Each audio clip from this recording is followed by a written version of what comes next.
This week, I spent some time with Americans across the country who are hurting because of this economic crisis. People closing the businesses they scrimped and saved to start.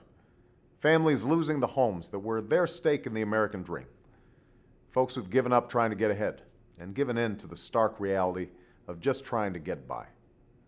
They've been looking to those they sent to Washington for some hope at a time when they need it most.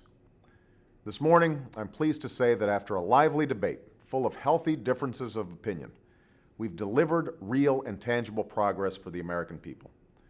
Congress has passed my economic recovery plan, an ambitious plan at a time we badly need it. It will save or create more than 3.5 million jobs over the next 2 years, ignite spending by businesses and consumers alike, and lay a new foundation for our lasting economic growth and prosperity. This is a major milestone on our road to recovery, and I want to thank the members of Congress who came together in common purpose to make it happen. Because they did, I will sign this legislation into law shortly, and we'll begin making the immediate investments necessary to put people back to work doing the work America needs done. The work of modernizing our healthcare system, saving billions of dollars in countless lives, and upgrading classrooms, libraries, and labs in our children's schools across America. The work of building wind turbines and solar panels, and the smart grid necessary to transport the clean energy they create, and laying broadband internet lines to connect rural homes, schools, and businesses to the information superhighway. The work of repairing our crumbling roads and bridges, and our dangerously deficient dams and levees. And we'll help folks who've lost their jobs through no fault of their own by providing the unemployment benefits they need and protecting the health care they count on. Now, some fear we won't be able to effectively implement a plan of this size and scope, and I understand their skepticism. Washington hasn't set a very good example in recent years. And with so much on the line, it's time to begin doing things differently. That's why our goal must be to spend these precious dollars with unprecedented accountability, responsibility, and transparency.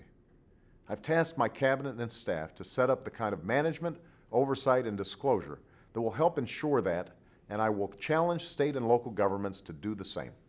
Once the plan is put into action, a new website, recovery.gov, will allow any American to watch where the money goes and weigh in with comments and questions.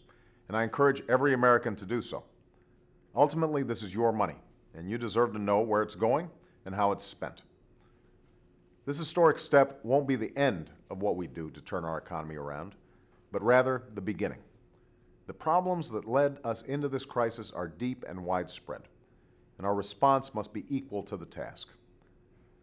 For our plan to succeed, we must stabilize, repair, and reform our banking system and get credit flowing again to families and businesses.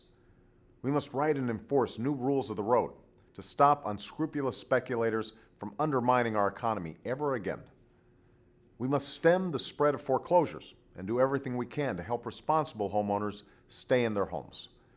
And in the weeks ahead, I will submit a proposal for the federal budget that will begin to restore the discipline these challenging times demand. Our debt has doubled over the past 8 years, and we've inherited a $1 trillion deficit, which we must add to in the short term in order to jumpstart our sick economy.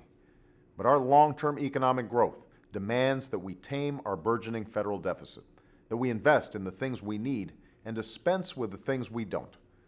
This is a challenging agenda, but one we can and will achieve. This morning, I'm reminded of words President Kennedy spoke in another time of uncertainty. Do not pray for easy lives. Pray to be stronger men. Do not pray for tasks equal to your powers. Pray for powers equal to your tasks. America, we will prove equal to this task. It will take time and it will take effort. But working together, we will turn this crisis into opportunity and emerge from our painful present into a brighter future. After a week spent with the fundamentally decent men and women of this nation, I have never been more certain of that. Thank you.